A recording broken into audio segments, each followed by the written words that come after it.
Good morning from Panhandle Outdoors with Winston Chester. Panhandle Outdoors, your source for fishing, hunting, and information for folks who enjoy the great outdoors. Now sit back, relax. It's Panhandle Outdoors.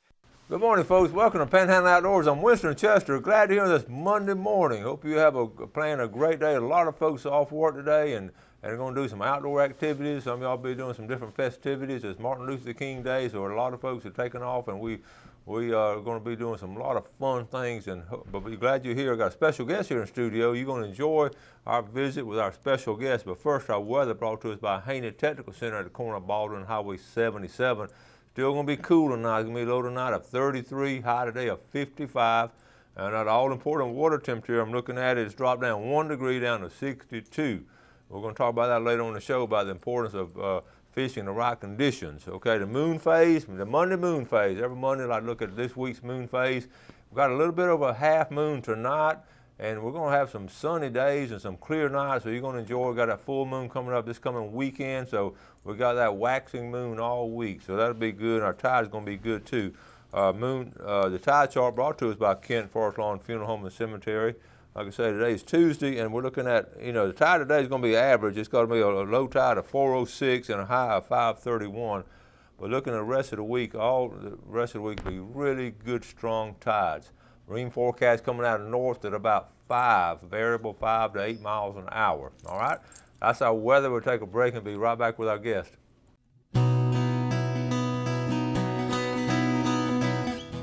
Welcome back, and I don't need to introduce this young man over here to my right because y'all recognize Jim Wilson. Welcome back to the show. Oh man, thank you so much for inviting me and the dogs in. Well, all right, let's talk about your dogs. They're already doing what they do best, that's sleep. He asked me if he could bring a dog. You just can't tell a man, no, you can't bring your dog. I mean, you can bring your dog. So some folks may not have forgotten which ones they are. Now tell the folks who they are. All right, the black one is Heidi. Heidi. The white one is Gracie. And they're cat dogs. They're cat dogs. They love to sleep all the time. Look at them. I understand that. As I get older, I enjoy sleeping more. Yeah, dog years, I guess they're about 70 now. Yeah, about 77. So yeah. They look healthy. Oh, they are. I don't know what I'd do without them. They're so funny. They both slept together in this big crate for years. Mm-hmm. And about a year ago now, Heidi started getting itchy at night and would wake up and start barking. And we have a 2-story house. They slept down. It'd wake Pat up. So now Heidi sleeps with me. Okay. So when it's time to go to bed, it's okay, let's go to bed. And she burrows under those covers. Aw. And I mean, I'll tell you, she's asleep. I know a vast majority of our viewers have dogs or cats or whatever, Yeah. have pets and all. It's just part of I think, a human to have a dog. But the funny thing is, it's amazing every morning, and I would say 9 out of 10 mornings, right on the dot of 6:30, she's over there licking on me. Says, "Time to get up, Dad. Yeah. I gotta go." They'll know. Yeah. But I mean, she really knows what time it is. It's amazing. Yeah, I'm gonna talk on tomorrow's show. I've had all kind of dogs growing up and all, but You have any dogs now? I do. I have one, and she's just as sweet as she can be, and she's about 9 now, so she's getting on up there, and I've been around Labradors most of my life. I used to work with them a lot, and I'm gonna talk about it on the show tomorrow, working with the labs and all, but. They just know your senses. They know what you're sensing. And, It's amazing. It truly is. Yeah, Jeff you still got your big dog, Jeff. Everybody I know's got a dog, I think. and my dad, I never remember my dad without dogs. He had deer dogs. Oh yeah. Oh man, he loved those things. And my brother always had dogs. So glad you brought them. All right. So what have you been up to? Well, I of course had to retire because of some medical issues Mm-hmm. in August of 14. Mm-hmm. Of 2014, but I've been very blessed that I spent 2 weeks then at Health South, and I mean they worked me to death. And I came out of there, and now I walk almost about a half a mile every day. Good for you. And haven't had a chance to do a lot of fishing, but 4th of July, my wife and I went over to Gulf Breeze. Her son lives there. Mm-hmm. He has a 28-foot boat with triple of 300s on it. Holy cow. So about 6 o'clock in the evening, we left and went out about 8 miles into the Gulf, and I caught a huge snapper. Pat caught a big one. His wife caught a big one. We came back about 7:30. We had 6 adults and his 6-year-old son, lots of food and beverages, and we came back around 7:30 and anchored right next to the fireworks barge. So when they went off, they were coming out right on top of us. That is cool. So did you, that was a limit. Y'all limited out then, wasn't it? If you, Well, 2 apiece? Or? Well, we only caught 3 on the boat. Okay. There were 6 adults Oh, on okay, there. I see. But that was my last fishing trip. And then, you remember that boat I asked you to help me sell? Whatever happened on that boat? I sold it. You did sell it. Good Yeah. man. Cause But we here's- advertised it. That was a good boat. I know, but here's the problem. I rebuilt this beautiful 14-foot McKee craft, McKee craft. and Pat and I took it out in June on our first trip. And so we launched at the city marina, and I eased out. Well, before I'd taken it out, a friend who does boat work and stuff remounted a seat that I had for the pilot's seat. And it was a beautiful seat. When we got to the open water, I gunned it and leaned back. We didn't realize that the board about that thick holding the seat was rotted, and 4 big screws let go, and I flipped over backwards and crashed on the deck so hard I split my right hearing aid in 5 pieces. Holy cow. And I'm bleeding down the side of my cheek. Wow. Fortunately, I had the kill switch hooked up because Pat didn't know any, and she's screaming and having a panic attack. Yeah. So we're selling the boat. So that kill switch that's a great example of the purpose of the kill switch. That's what it's for, Yeah. and I've always hooked up the kill switch. So after that, you didn't feel real comfortable with it? Well, it Or- wasn't me, she. She didn't feel real See, comfortable. we ain't You having got to a- keep Mama happy now. You know that. So Yeah. that's when I sold my that boat I had, that stick steering boat I had. Gail wasn't real comfortable with it, so both of y'all got to enjoy it. Oh yeah, and, yeah. have confidence in it. But I will say this: Stan Jones there at the marina came down and helped us and kind of saw it. And he's a wonderful guy. Do you Good know guy. Stan? I do. Good man. Yeah, he is Yeah. great. Okay, we're going to take a quick break and be right back with Jim Wilson.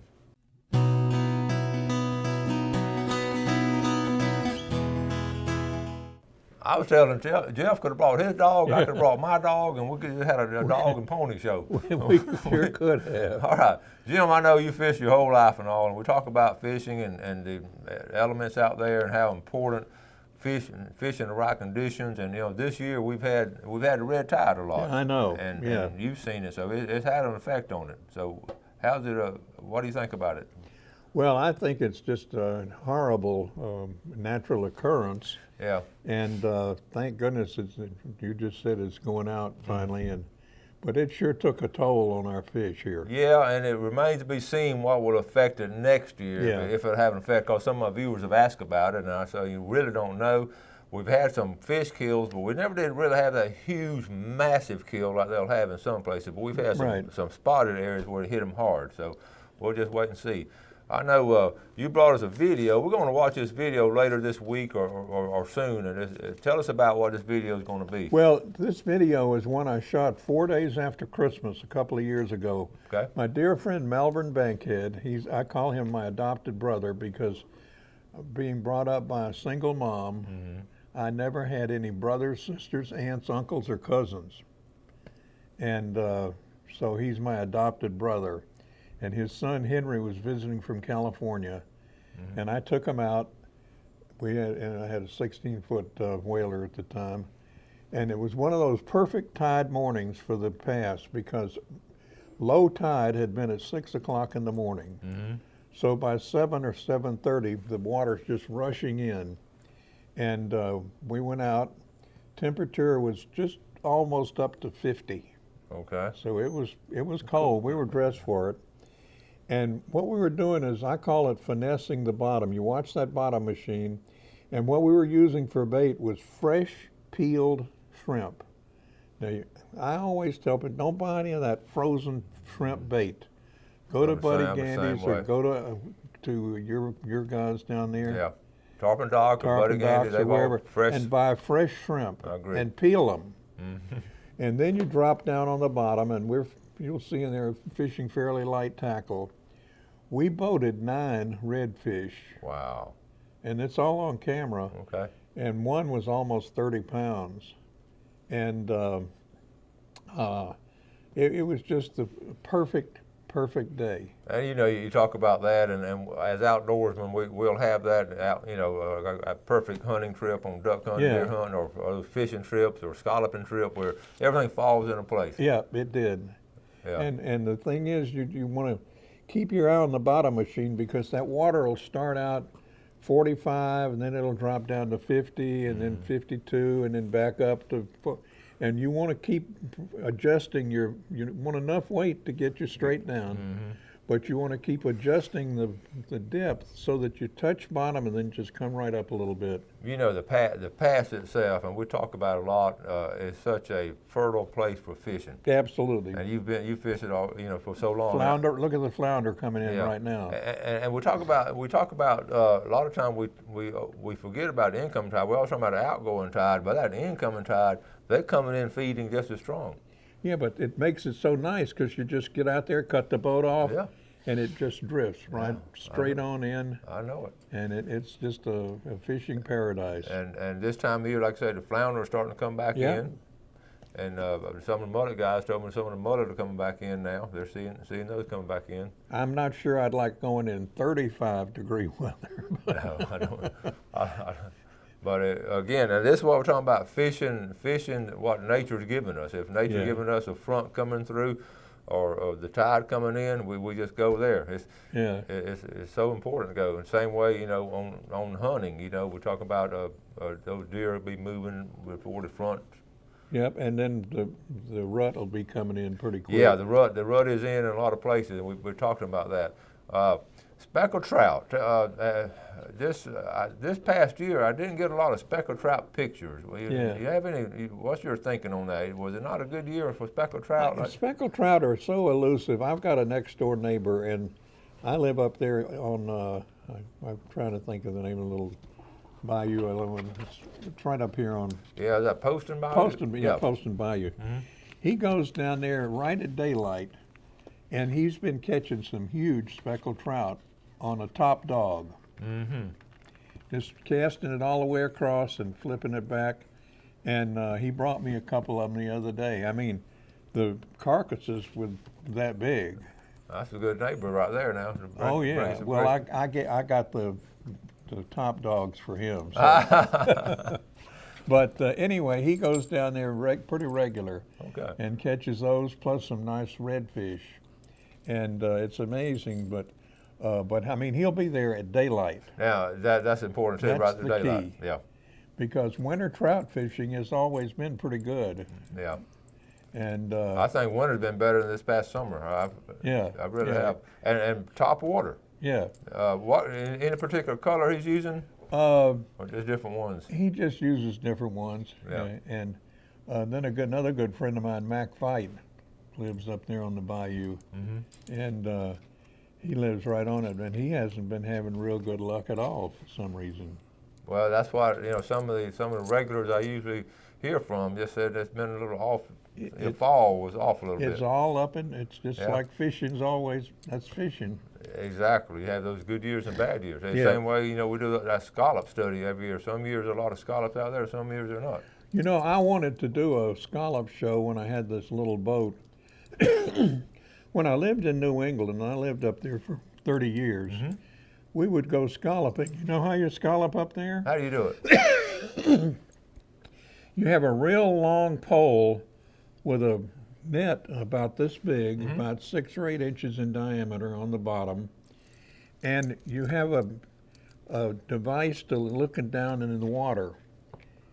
And because the water's deep up there, so you're scalloping in 18, 20 feet of water. Wow. Sometime. And as you go along, just drifting across, you can see them laying down there on the bottom. You take that long pole and go down there, because the water temperature will be in the 50s and 60s. So you don't want to get in the water. So it's too cold to be swimming. That's interesting. So you just see them down there, and then you got to sort of rake them in that. Well, I was going to try to introduce that up here for older people Yeah. that don't want to go diving. That's not a for bad 'em. idea. We might work on that some this summer. Yeah. That's not a bad idea. You just it's pretty simple to make a device. It's any kind of thing that's round that you can seal the bottom and put a piece of clear plastic in there. And then you have a eye port, so when you put it in the water, you can see everything's right there on the bottom. I just reach in with a net and get them. Yep. We'll work on that. All right, we're going to take our final break. We'll be right back with Jim. All right, welcome back. Sitting here with Jim Wilson. I've been in television and radio and newspaper. Well, I did do magazines. 30 years with my TV show. 30 years. That's amazing. We sit here talking about it. I ask, so you don't want to jump back into it yet? Not yet. And of course, I published a newspaper, you know. I know that. Yeah. And it's funny talking about Shell Island and things. In 1990, I had this big front page story in the newspaper, Shell Island will be gone by year 2000. And I didn't say that the sand would wash away. I said that what would happen is the old pass would close and it would connect to Tyndall, and I predicted that all the predators would come over and destroy the bird nesting areas on the island. I missed it by a year. It happened in 1999. 99. And there had been huge colonies of nesting black skimmers and least terns on the eastern end of the island. They were all gone, and guess where the black skimmers went and nested? Where now? On top of Sears. On top of Sears. Yep. They adapted. Yep. They adapted. But, what made you foresee that back in 1990? What, you just saw it closing in? Yeah. And we all saw that, but it just, and nothing anybody could do. It was just nature. And so, you know, they still call it Shell Island, but it's not a an peninsula. island. That's what I got to laugh at them too. Well, let's get on here. Let's right show here. the front cover of the magazine. This magazine, this is right here, Tackle Retailer. And it's for people. It's an industry magazine, but they have a wonderful story in there about why Florida is the #1 fishing state in the nation. And we have so much water here, and we are blessed to be in, especially in Florida Panhandle. Right. You've been here a long time too. Well, here's some quick statistics. I saw a lifetime study about the county. Bay County, more people fish than watch sports on TV. I believe that. And a second important one was, there's a higher percentage of veterans in households in Bay County than any other county in the nation. That's something. Now that doesn't, remember, I'm not saying there's more veterans in Bay County than it's percentage in the households. Are you a veteran? I am not a veteran. You are? I am not. Oh, you're not. Well, I am. But I got so many friends and family members who are veterans. Oh, of course. And it is amazing. And so many of these veterans love the outdoors. Well, the thing is, they get stationed here, Yeah. and then they fall in love with the place. Exactly. That's what happened to me. When my mother lived here. She was organist at St. Dominic's Catholic Church on Harrison Avenue. I remember, yeah. And that's how I got introduced to coming here. I know, and you know, we're talking about too, and these veterans, you know, they've been around, they're mature, and they're so responsible, and they know, and I get a lot of veterans watch the show. I get so many good comments from, and they love seeing the young people come on the show. Yeah. And they love the outdoor stuff, and it's just a win-win situation. And of course, the waters right around Tyndall are excellent Oh yeah. fishing. I'll say that's true. Let's see. Let's put that. Okay. Well, let's do our fishing game times first. Oh, yeah, right you here. gotta Our do fishing that. game times brought to us by Mark Coward Accounts Real Estate. We're looking at 7:01 to 9:01 this morning, and from 7:29 to 9:29 tonight. So that's going to be some good movement there. And you've been outdoors. Oh yeah. It's probably not going to show up, but we can just get a quick. There's certain times they're going to be biting, and certain times they won't be biting. You've seen that. Oh, absolutely. Well, they call them Soliner tables because they predictably bite by the moon. That's right. That's exactly right. And okay, and so some of the reasons, we get back to Florida being such a wonderful state and all for outdoors. We got the visitors here. We got, they come down, and we still have. And this year, with gas prices being low, we're going to have probably more visitors. Oh, absolutely. And the charter boat's going to be able to They're gonna be able to run out cheaper now, Right. on their gas. I was looking at the sign on Sam's coming by yesterday, and it's down to $1.74 or something. That's amazing. Yeah. I mean, Yeah. that's just unbelievable. That's really good, and people are going to be able to travel more. I'm looking forward to it ourselves. So, fresh water and salt water. That's what we're blessed with. Oh, so much well, fresh that's water. the whole key. That's the big key. And you know, we've had some huge bass. You get some pictures in here of them. Yes. And Deer Point is an excellent fishing lake. So, and its tributaries. So, Well, spring is about to pop out, and the Spanish mackerel is going to be here. Oh, yeah. I always say I use around St. Patrick's Day. Of course, you know it changes every year, week 2 before, week 2 after. But I know you remember the old timers, oh yeah, Captain Blood and those guys. Yeah. They made a living off that in early years. Oh sure, yeah.